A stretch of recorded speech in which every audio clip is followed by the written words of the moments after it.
Welcome to APDW 2019 Kolkata. I am Professor Uday Ghoshal.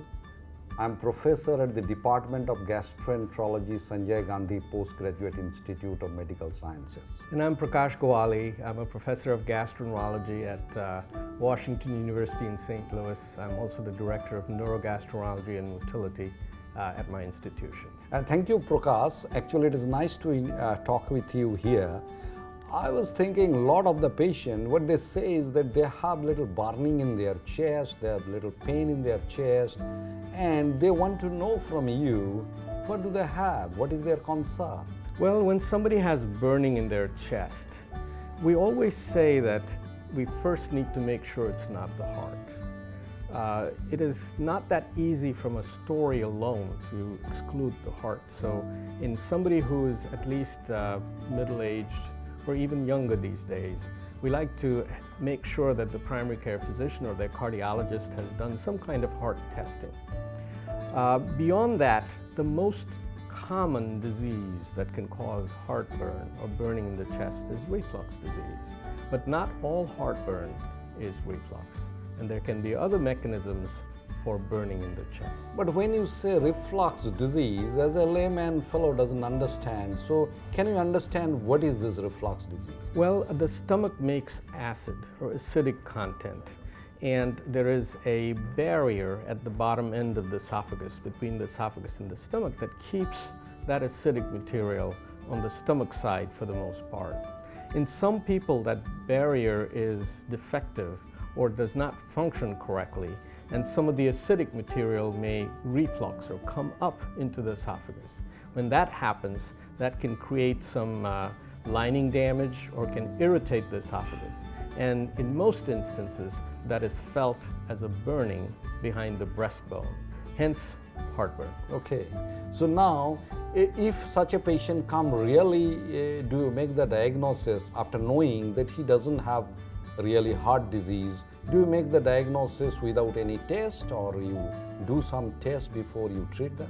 Because heartburn is common, and because the mechanism for heartburn is most often reflux, there is a role for what we call empiric treatment, so that we use medicines that are effective in treating reflux disease, and if the patient responds, we assume in a pragmatic fashion that that is indeed reflux disease and continue treatment. That only works if they do not have what we call alarm symptoms. So if they're not losing weight, if they do not have a family history of esophageal cancer, if food is not getting stuck, in those settings, a clinical diagnosis is reasonable, with the understanding that it is not always accurate.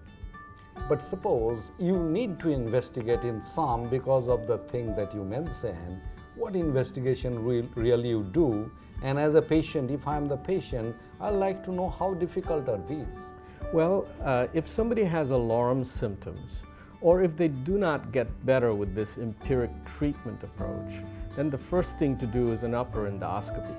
That is a relatively easy procedure. You can even do it without sedation, without putting the patient to sleep in certain instances, with just some numbing of the throat. Takes 10 to 15 minutes. The idea is to look at the lining of the esophagus and make sure there is nothing else going on. Unfortunately, that test does not always exclude reflux, because a normal exam, a normal lining of the esophagus, is compatible with reflux disease. Okay, so if the test is normal, upper endoscopy, do you do some more tests? Well, it depends. It really depends on what is the intent of further management. So if somebody has gotten better with the acid suppression, with the treatment as if they had reflux disease, then if nothing else is planned, if that person is going to be maintained on the acid suppression, the need to do further investigation is not very high. On the other hand, if they do not get better, or if they have symptoms that partially respond and do not completely respond, then there are other things we can do.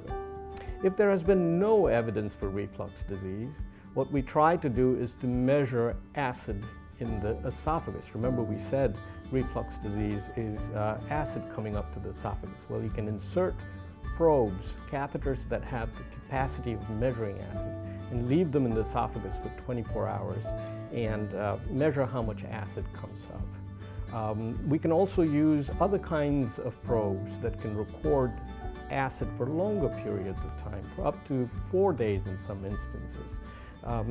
These are only necessary if there is an intent to change the patient's management based on what the test shows. Yeah, very good. But what I'm saying is, if somebody is a patient, he was otherwise healthy, and suddenly he comes to know that he has a disease, his immediate question in the mind would be, what did I do wrong that I developed this disease? And can I really do something without getting into medicines, making my disease better or curing it? Well, that is an interesting question, because some people just happen to have an increased likelihood of having reflux disease, and it's not necessarily based on what they did or did not do. There are other instances where lifestyle changes or lifestyle measures could have contributed to reflux. One such example is obesity, especially if the patient carries their weight in the belly. If the belly is protruding and they're getting bigger or gaining weight, that can create a pressure differential that favors reflux disease and favors a disruption in that barrier between the esophagus and the stomach.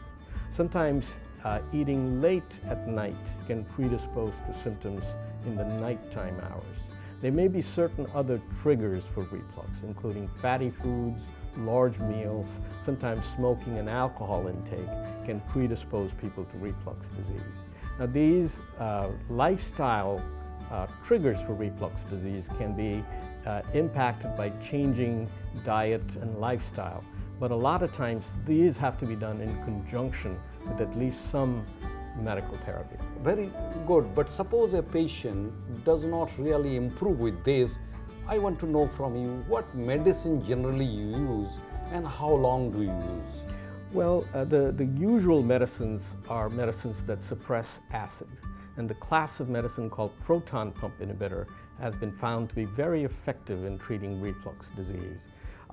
If somebody has true reflux disease, and especially if they have changes in the lining of the esophagus from reflux and damage to the lining, they pretty much need to remain on this kind of medication long term.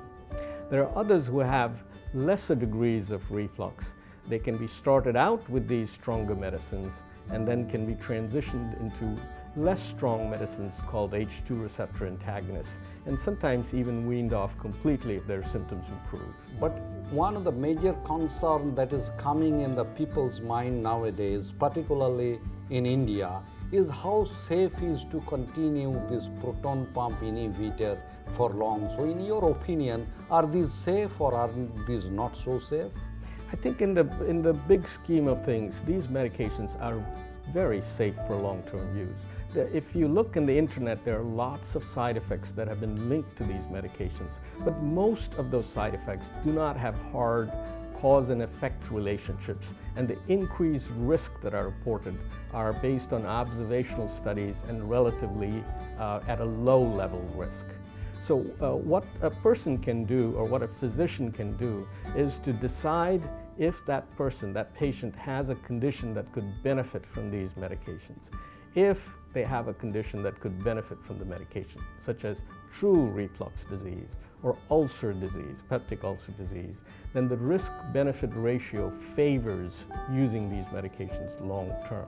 So sometimes when patients do not get better, or when patients say they continue to have symptoms, part of the reason to investigate is to decide if they truly have reflux disease that could benefit from these medicines, or if they have conditions that are not reflux, conditions that are esophageal hypersensitivity or functional heartburn, which have different mechanisms for symptoms, even though the symptoms may sound and feel the same as reflux disease to the patient. Okay, thank you so much. I think it was a good time having conversation with you. Thank you so much. Thank you, Professor Ghoshal. Thank you.